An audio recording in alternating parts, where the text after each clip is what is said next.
bullet point it for me. What would be the first things people need to do to get to that next level, that competitive edge? Boom, boom, boom. You know, number one is be extremely aware of your external language and understand the power of it, and the power of its predictive nature relative to if it's not good right now.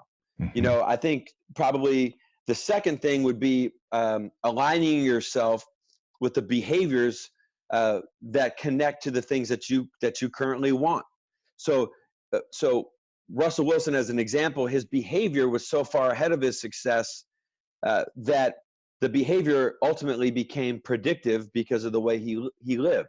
And Tiger Woods is a great example of having an incredible set of behaviors and then going away from them one at a time and then becoming nowhere near who he was because he didn't do what he did. So the changing in the doing and the behavior leads to the changing in the feelings and the emotion and the outcomes. And it takes time. So I think secondly, I think that's probably the second most thing.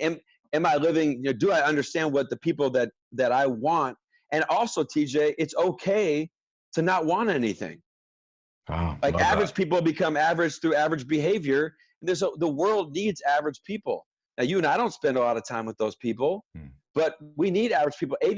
79% of a curve in an academic class is going to be below a B-, right? So, but you're average based upon your language, based upon your behavior, and I don't think your thinking is the externalization of your internal thoughts is where the power is.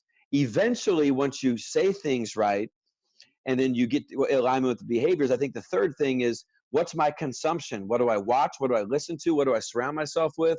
You know, the recent statistics out of Gallup say 3 minutes of news, watching cable news in the morning increases my probability by 27%. I'll say I had a terrible day. In the special operations community, those military units are all top modern media.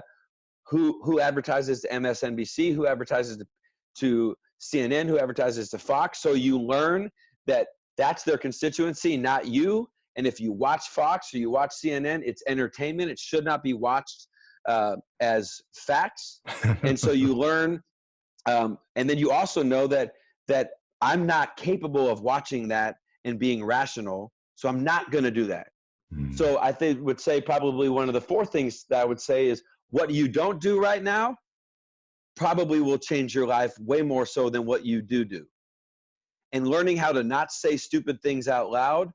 If people just did that right and were never positive, ever, but they minimized the statements of things that they didn't want to predict and perpetuate, it would change their life. How do I know that? It changed us at Florida State. It changed us at Georgia. And that wasn't anecdotal. That was in front of millions of people, and that led to national championships. That led to SEC championships, which are, it may not be a white paper good enough for Goldman Sachs, but it's good enough for the community I live in.